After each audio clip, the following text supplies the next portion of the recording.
Toc toc. Qui est là? Ah non, non, non, non. On a fait un parcours itinérant. Après, niveau temps, c'est plus court quand même. Parce que j'aime pas. Et depuis 3 ans, je fais du rugby au club de Clisson. Moi, la plupart du temps, quand je m'ennuie vraiment, j'ai vraiment rien à faire, je me pose dans mon lit, puis... D'accord. Bonjour à toutes et à tous, on est au Pôle Jeunesse à Valette, on est le vendredi 28 mai 2021 et je suis ici avec une première classe de 3e du collège Saint-Joseph. C'est, il me semble, la 3e D, c'est bien ça? Ok. Oui. Allez-y, vous pouvez prendre les micros en main, voilà. Et tant qu'à faire en termes de consignes techniques, moi ce que je vais vous demander c'est d'essayer de pas triturer le micro comme ça, ni de parler trop près parce que sinon c'est pas beau. Si vous parlez trop loin on vous entend pas, pareil si vous parlez à côté. Donc vous parlez à cette distance à peu près, histoire qu'on vous entende bien. Est-ce que tout le monde m'entend bien justement dans le fond de la salle? Ouais, ok. Très bien, et donc aujourd'hui on est là pour parler un petit peu de cette année qui vient de s'écouler. On est au redémarrage, en sortie un petit peu de ces contraintes sanitaires avec, on voit, j'ai envie de dire un peu le bout, on ne sait pas si c'est vraiment la fin, mais en tout cas là il y a non seulement une vie qui reprend de manière un peu plus normale, avec une vie culturelle qui va pouvoir reprendre, avec un petit peu moins de contraintes sanitaires. On a vécu une année depuis mars l'année dernière avec justement 3 confinements, des contraintes assez drastiques au début.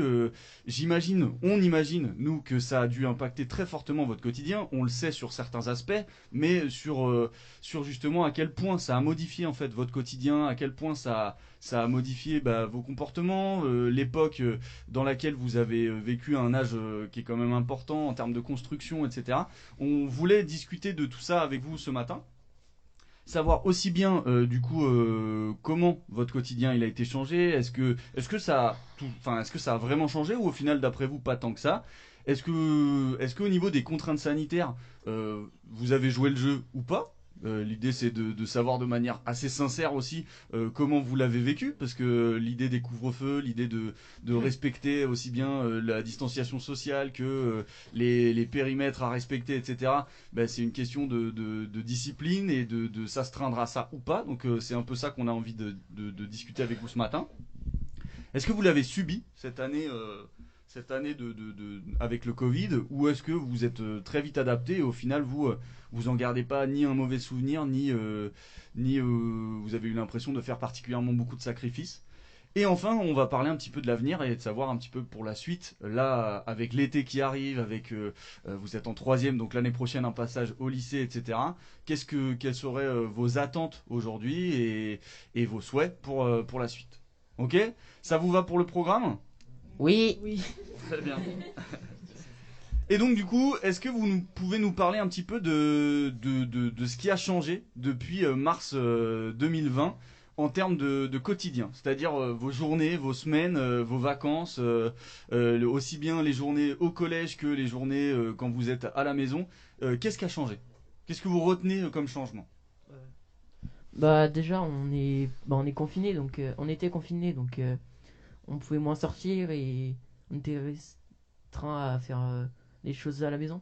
Ouais, quoi par exemple? Qu'est-ce que du coup tu pouvais plus faire et qu'est-ce que du coup tu faisais à la maison? Par exemple, pendant la période de confinement, le sport en club et tout s'était arrêté. Et du coup, à la maison, après, on était plus avec la famille et voilà quoi. Ok.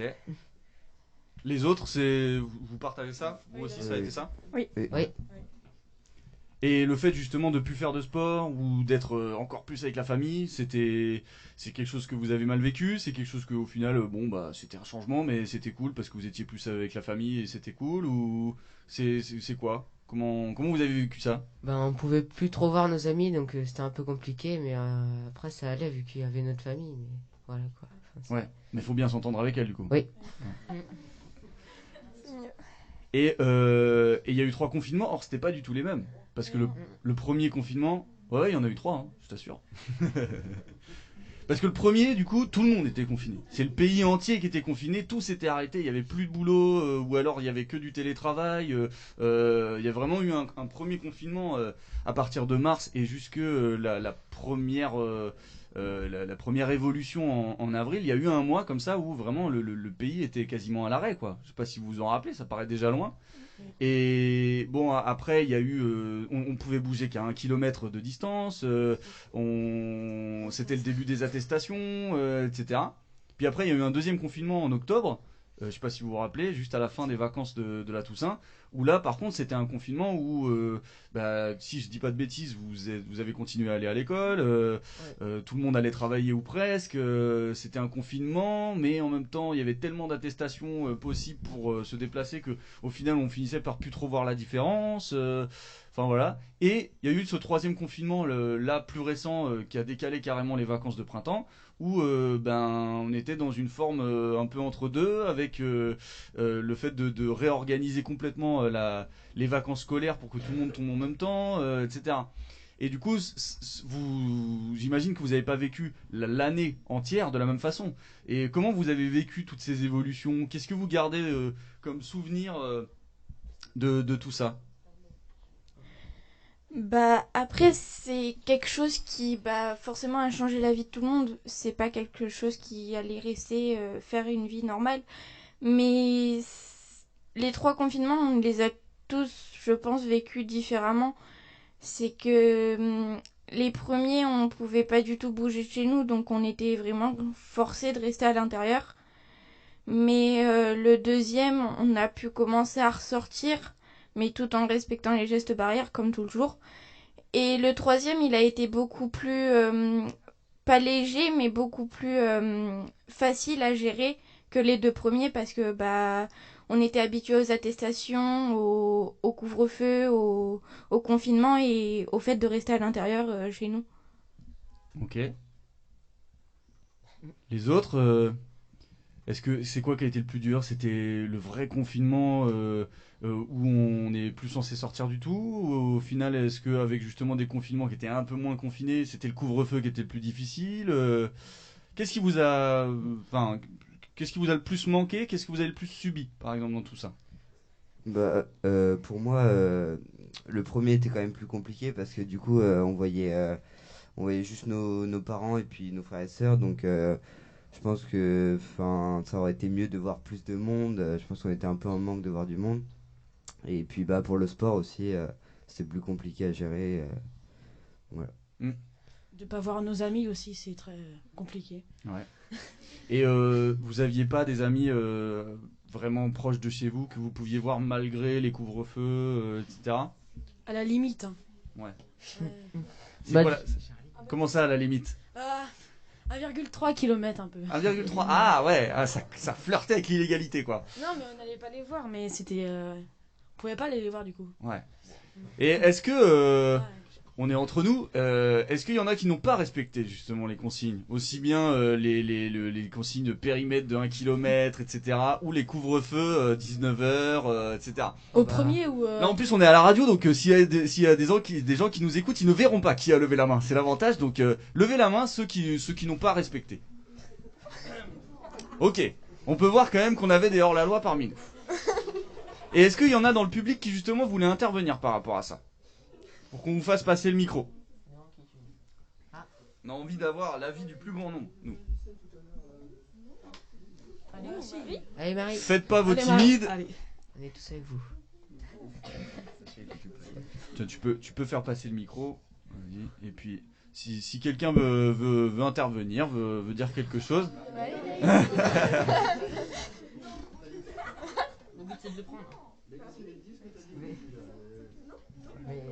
Ouais, il y a dessus, il y a un petit, vous verrez, il y a 3 modes et donc faut l'activer.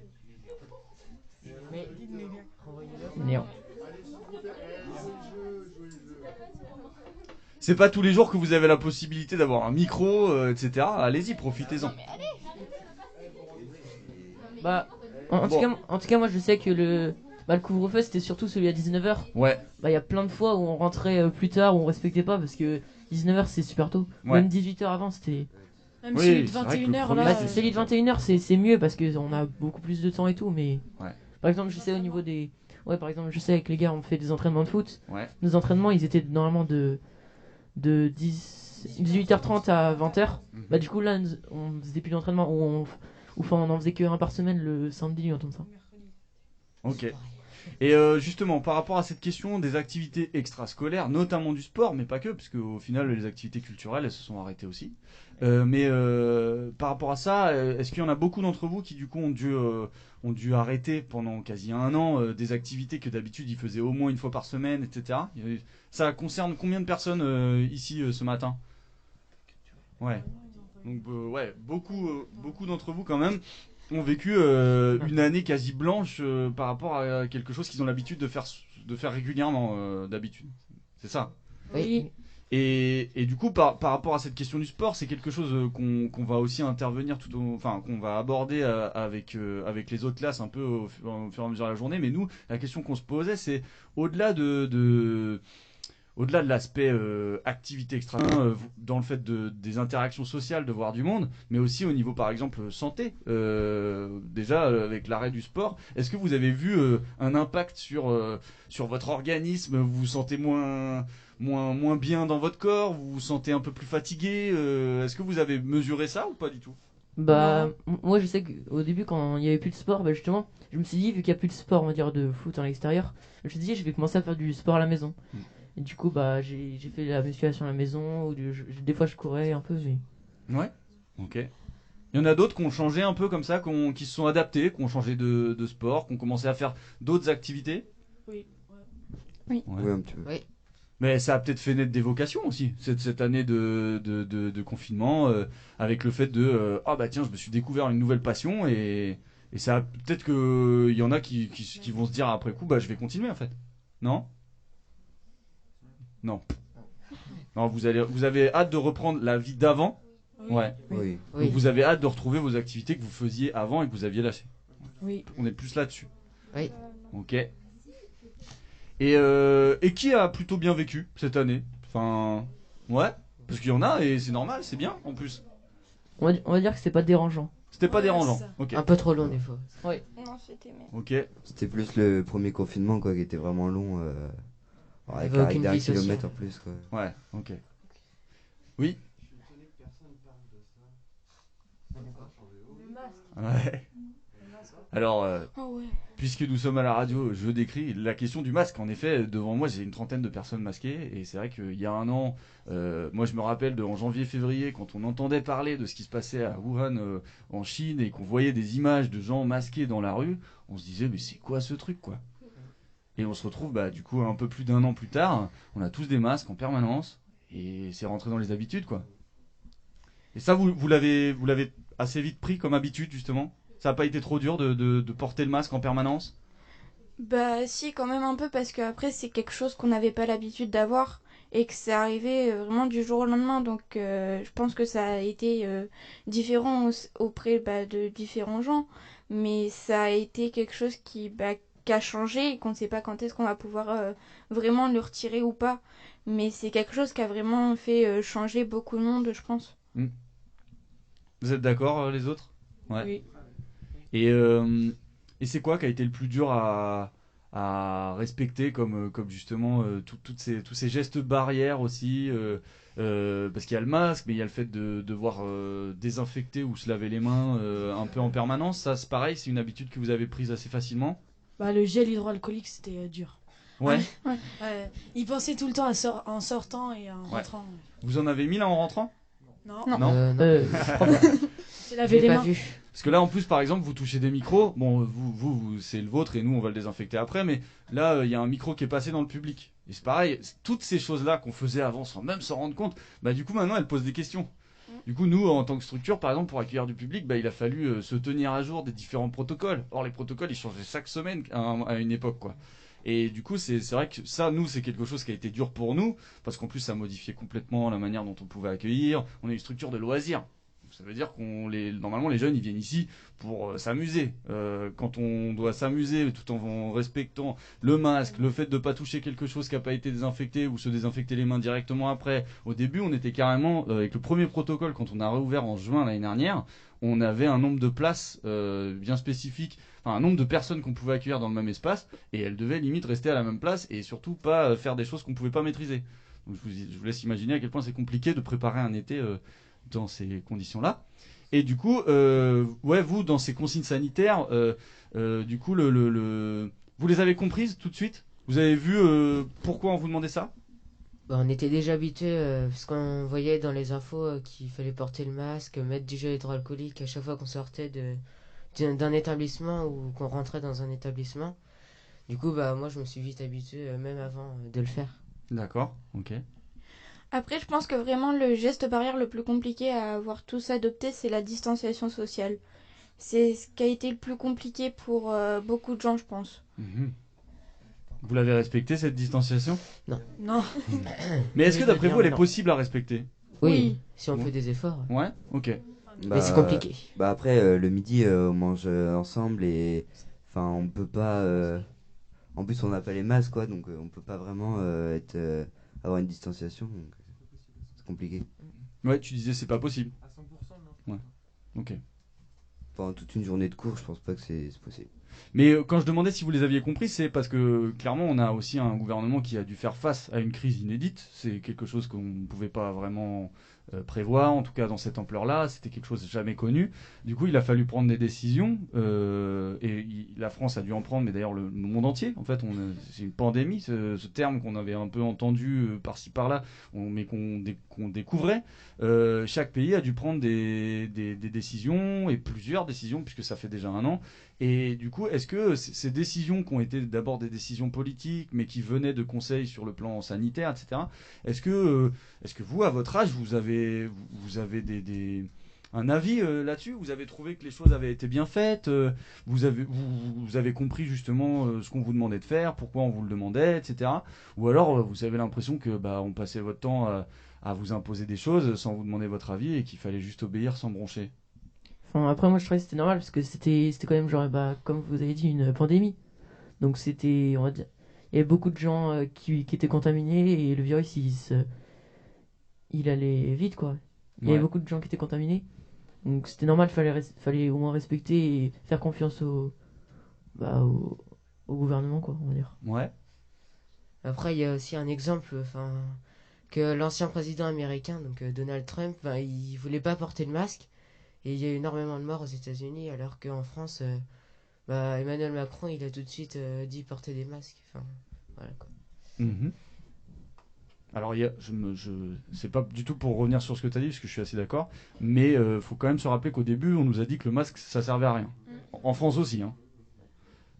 Je sais pas si vous vous rappelez de ça, mais dans un premier temps, on disait le masque en fait ne sert à rien pour lutter contre le virus. Puis après, on s'est dit en fait si. Puis du coup, il nous en fallait, donc il a fallu attendre qu'on ait assez de masques. Après, il y a eu aussi les tests, puis on n'avait pas assez de tests, donc il a fallu attendre que les tests arrivent. Et puis après, il y a eu la question des vaccins. Mais encore une fois, il y a eu des décisions politiques qui ont été prises et il a fallu faire face aussi au fait de ne pas avoir anticipé ces choses-là aussi. Parce que il y avait des pays qui étaient sans doute mieux préparés que d'autres et des pays où notamment les gouvernements ont mis plus de temps à accepter la situation. Et les États-Unis en sont un bon exemple. Et tu parlais du fait que c'était normal de le faire parce que le virus se propageait vite.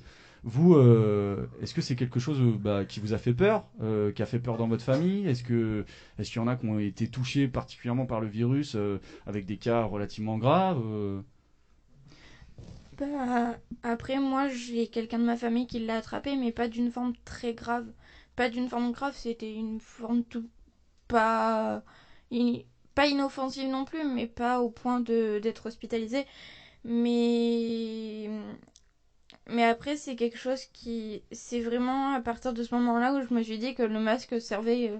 Je me disais déjà que le masque servait à quelque chose, mais c'est vraiment à partir de ce moment-là que je savais qu'il servait vraiment parce que c'était indispensable pour essayer de garder notre santé intacte.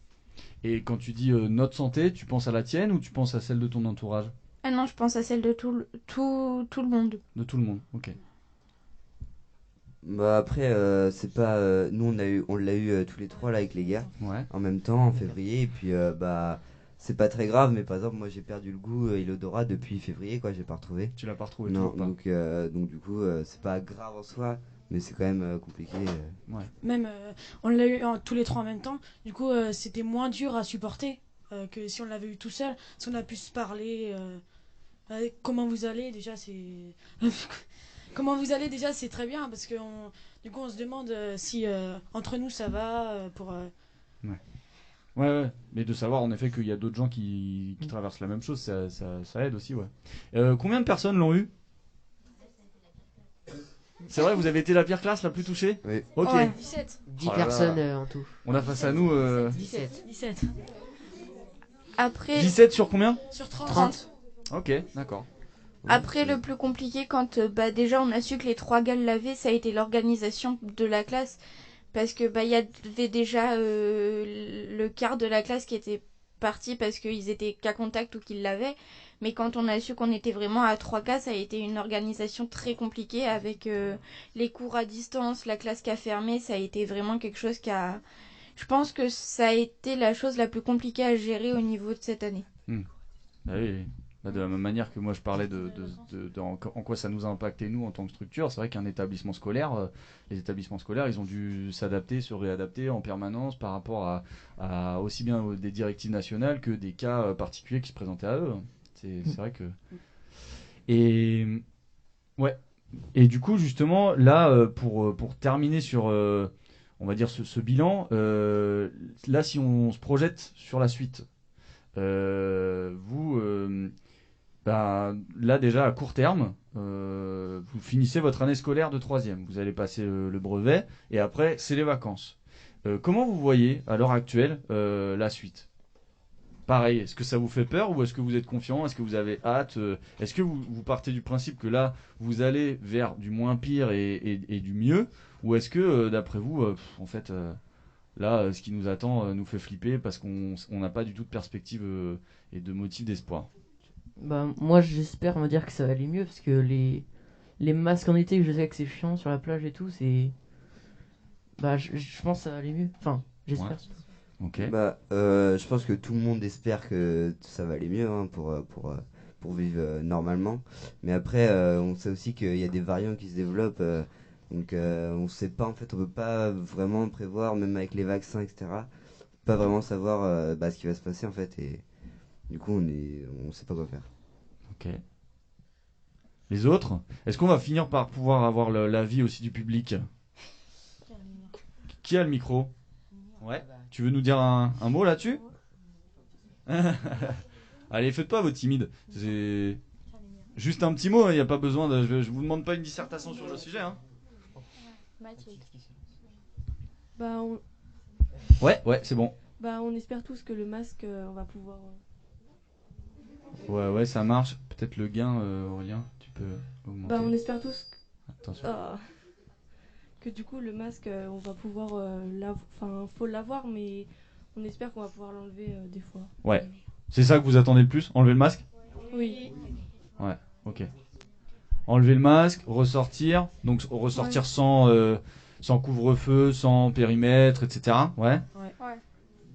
Okay. Une vie normale, ouais. Ok. Reprendre aussi des activités qui s'étaient arrêtées. Oui. Ok. Oui. Tout le monde a pu reprendre là déjà ou il y a des choses qui n'ont pas encore repris? Ouais. C'est-à-dire là le sport amateur pour les mineurs, il a repris normalement. Oui. Ouais. Y compris le sport en intérieur? Oui. Ouais. Ok. Oui. Et du coup les activités culturelles, artistiques, je sais pas s'il y en a qui font de la musique, s'il y en a qui font du dessin ou d'autres choses. Non, il y en a pas parmi vous? Ouais. Et ça a repris aussi? J'en fais pas en dehors, mais j'en faisais en dehors, mais de ce que j'en sais de mes amis, ça a repris. Tout ce qui est spectacle, dessin et tout, ça a repris. Ouais. Mais moi, j'ai arrêté. Ok, d'accord. Et t'as arrêté là, alors, récemment, dans cette dernière année? Là, j'ai arrêté en début de confinement. Ok, d'accord. Ok. Et par rapport à la suite, mais plus lointaine, c'est-à-dire le lycée, les études supérieures, le fait de... Par rapport à... Ah, mais je sais qu'on vous demande de plus en plus tôt, par exemple, ce que vous allez faire, on vous demande de choisir, de faire des choix d'orientation. Et est-ce que vous avez l'impression que cette crise sanitaire qu'on a vécue, avec des années scolaires du coup qui ont été un peu tronquées, avec des épreuves qui ont changé, enfin là, je sais pas, vous avez dû suivre un petit peu ce qui se passe notamment pour le bac, mais du coup un bac qui se fait en... quasi intégralement en contrôle continu, etc. Est-ce que c'est quelque chose, vous vous dites bon, j'ai le temps de voir ça, ça m'inquiète pas plus que ça, ou est-ce que dès maintenant c'est quelque chose qui vous fait un peu flipper sur à quel point dans vos études comme dans votre orientation professionnelle, vos premiers boulots, etc., ça aura pu avoir un impact? Ah bah moi c'est quelque chose qui m'inquiète un peu quand même parce que on sait pas quand est-ce que ça va vraiment se finir et comment on va pouvoir vraiment commencer nos années de lycée et les finir. Ouais. Donc j'espère que ça va être deux choses complètement différentes mais on n'en sait rien encore. Ouais. Donc c'est le fait que par exemple on revive encore des années où ça s'arrête à un moment, ou des épreuves qui doivent être adaptées, c'est ça qui te fait peur, c'est ça? Ouais voilà c'est ça. Ok. Les autres? Ouais. Tu peux le laisser allumer. Autrement. Bah, on espère quand même que ce sera fini, enfin que quand on passera notre bac, bah, ce sera quand même fini la pandémie. Et ça, est-ce qu'il y a des gens qui n'y croient pas beaucoup, qui pensent que la situation qu'on vit, on n'en sortira pas, en tout cas pas tout de suite, et que pendant encore un an, plusieurs années, on va rester un peu sur ce mode-là, avec un virus qui continue à se propager, donc il faut se protéger, des vaccins, etc. Enfin, est-ce qu'il y a des pessimistes parmi vous? Non? Bah après, peut-être Est-ce que tu peux faire passer le micro dans le fond pendant que tu réponds, histoire que d'autres... Vas-y. l'année dans laquelle on passera le bac, bah je pense que bon, ça sera terminé parce que c'est quand même dans 3 ans. Ouais. Après, peut-être pas dans l'année prochaine ou... Enfin, peut-être l'année prochaine, ça continuera encore, mais après, de toute façon, avec ce que dispose le gouvernement, etc., je pense que on peut vite finir. Ouais. C'est très- Ok. Alors là-bas, ça voulait répondre, je crois, dans le fond. Je pense que la situation actuelle. Oh ouais, on t'entend, mais pas très très fort, si tu peux parler un tout D'accord. petit peu plus fort. Je pense que la situation actuelle, c'est assez compliqué, donc je pense qu'on n'en sortira pas forcément tout de suite. Mais après, je pense que pour le futur aussi, ça va être compliqué, surtout au niveau des études pour le lycée par exemple. Parce que je pense que la pandémie a vachement infecté nos résultats, etc. Et ce sera pas forcément très facile pour le lycée. Ouais, ok. Ouais, ouais, ouais. C'est vrai que c'est pas mal. Et du coup, par rapport à ça, je reviens sur ce que tu disais un petit peu. Vis-à-vis du vaccin, vous pensez que le vaccin est quelque chose qui va nous permettre vraiment de sortir de cette crise? Ouais. Bah oui, je pense, parce que et après, je crois qu'il y aura des scanners, enfin, on devra scanner, voir si on est vacciné, et du coup, bah, je pense que oui, ça peut nous sortir de là. Après, moi, je pense que c'est pas parce qu'on est vacciné qu'on est totalement immunisé contre le virus. Être vacciné, c'est pas quelque chose qui va vraiment faire qu'on va pas pouvoir attraper le virus. C'est pas parce qu'on est vacciné qu'il faut diminuer nos gestes barrières. Il faut les garder quand même un certain temps, le temps que vraiment le virus diminue vraiment. Sachant que le vaccin, c'est un vaccin qui ne vous empêchera pas de l'avoir à nouveau, d'être à nouveau infecté. C'est juste que ça évite des complications, notamment chez des personnes à risque, etc. Mais en effet, ça n'empêche pas de le rechoper, le Covid. Et s'il continue de circuler, il y aura peut-être des rappels du vaccin. On va peut-être en refaire plein de fois. Bah, pas Ouais. plein de fois, mais des rappels, quoi. Mais par exemple, la grippe, c'est un vaccin qu'on doit refaire chaque année, par Oui, exemple. bah, Ok.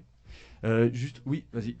Mais aussi par rapport au vaccin, des fois, il y a peut-être des gens qui vont vouloir le faire parce que dans des endroits, il va falloir être vacciné justement pour les festivals peut-être. Ouais. Vous avez entendu parler du pass sanitaire, notamment. Ouais. Oui, derrière.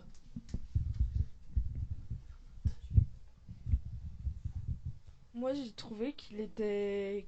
Quoi?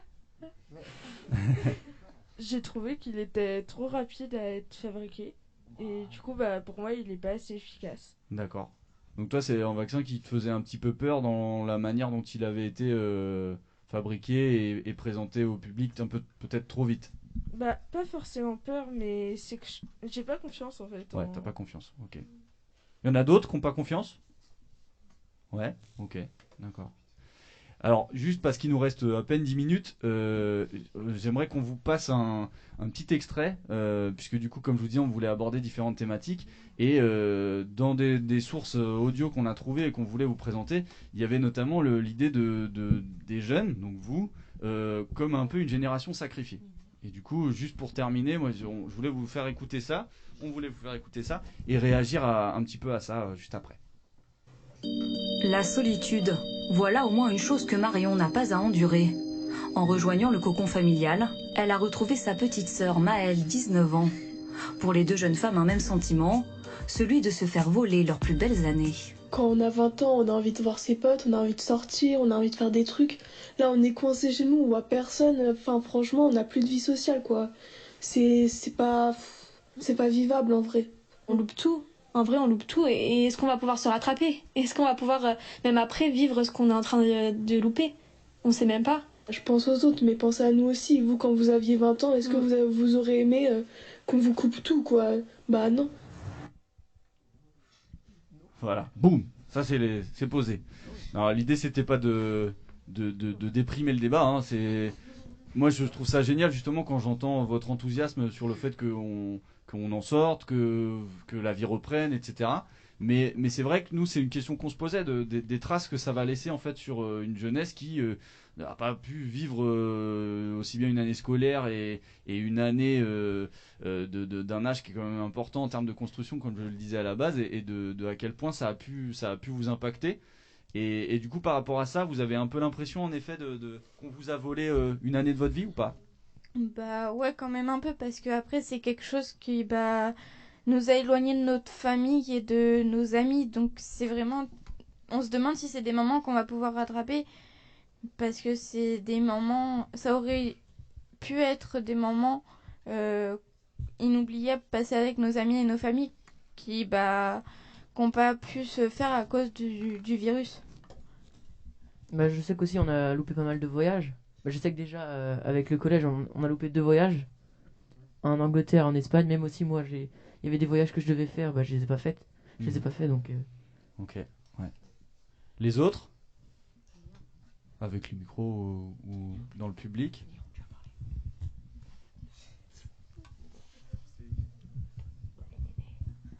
Personne.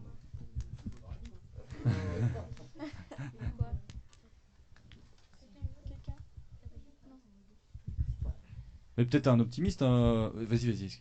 Bah oui, on est d'accord avec ce que les jeunes disent et qu'on a peut-être loupé un peu, mais après... Ok. Et est-ce qu'il y en a qui préfèrent garder le positif et de ce côté, la vie s'est réorganisée, mais au final, ça restait la vie de tous les jours. On a contourné les problèmes pour pouvoir continuer à voir à la fois nos amis, profiter de notre famille. Justement, tu disais à un moment, ça nous a éloigné de notre famille et de nos amis. Et quelque part, on disait en début, ça a pu vous éloigner de vos amis, malgré le fait que dès le 2e confinement, en fait, vous aviez la possibilité quand même de rester en cours et donc de continuer à voir vos amis au moins sur le temps scolaire, qui représente quand même une grosse partie de vos semaines.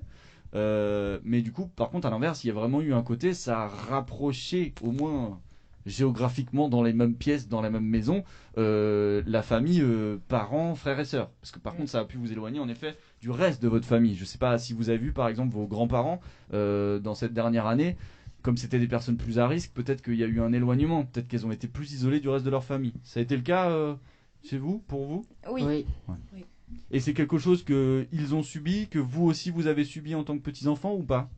Bah oui, moi clairement ça fait 1 an et demi que j'ai pas vu ma grand-mère, qui est déjà assez âgée quand même, mais après ça m'a fait bizarre parce que j'ai une relation assez fusionnelle avec ma grand-mère, qui fait que ça m'a fait bizarre de pas la voir pendant 1 an et demi.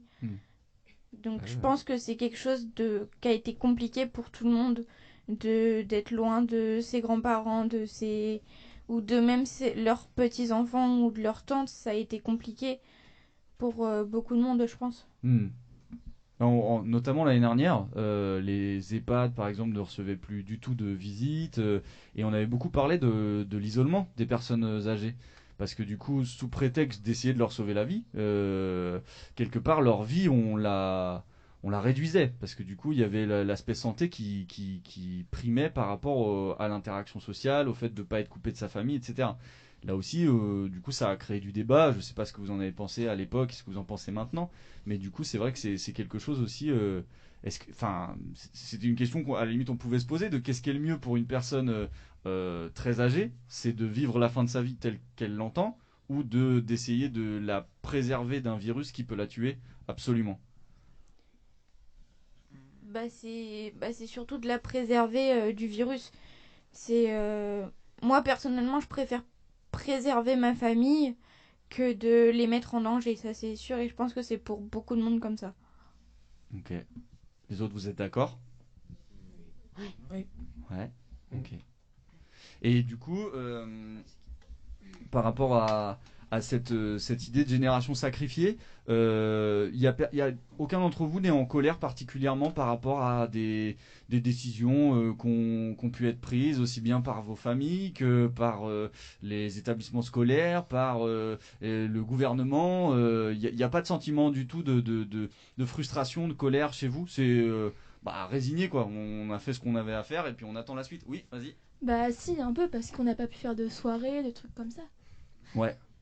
Oui, c'est vrai qu'on n'avait pas parlé de ça, mais au-delà de voir ses amis, etc., en fait, c'est toute la vie après 19h qui, depuis un an ou presque, s'est arrêtée, quoi, en fait. À part le fait de passer vos soirées avec vos familles, vous n'êtes pas censé faire autre chose.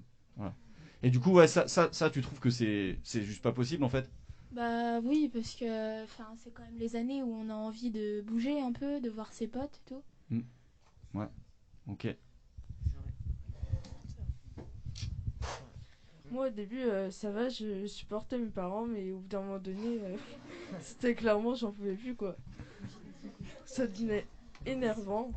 Mais en soi ça peut se comprendre, et eux ont peut-être vécu la même chose, peut-être qu'ils en peuvent plus aussi d'être avec toi.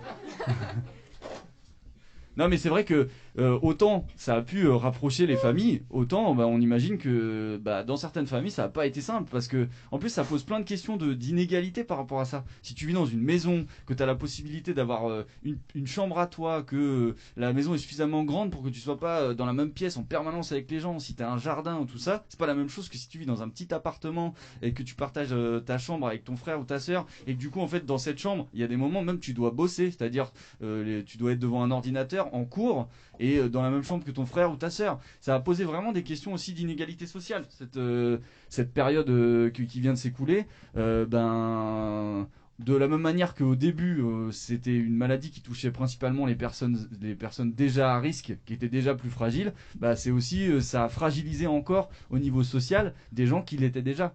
Et c'est vrai que ça aussi c'est une question quand même importante, c'est à quel point on n'a pas tous été logés à la même enseigne par rapport à ça. Je sais pas, je connais pas du tout vos situations sociales, familiales, etc. Mais en tout cas, je sais que déjà vous avez la chance, selon ce point de vue-là, d'habiter à la campagne, là où il y a plus d'espace, là où a priori vous devez avoir des logements qui sont un petit peu plus grands que dans les grandes villes ou des choses comme ça.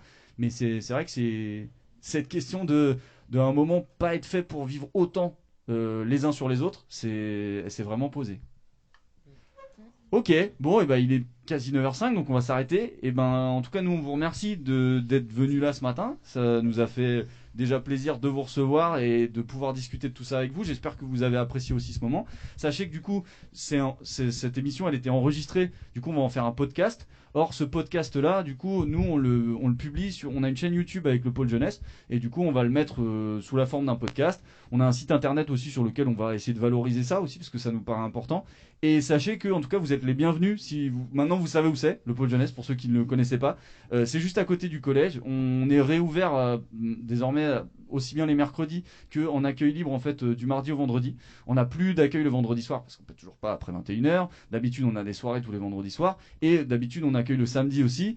Or là, on va dire c'est plus réduit jusqu'à l'été, mais à partir déjà du 21 juin, on va être ouvert en fait tous les après-midi en accueil libre, par rapport notamment aux scolaires qui auront fini, etc. Donc ça vous concerne pas vu que vous avez le brevet, mais en tout cas, voilà, n'hésitez pas à repasser nous voir, aussi bien pour du loisir que pour d'autres questions, etc.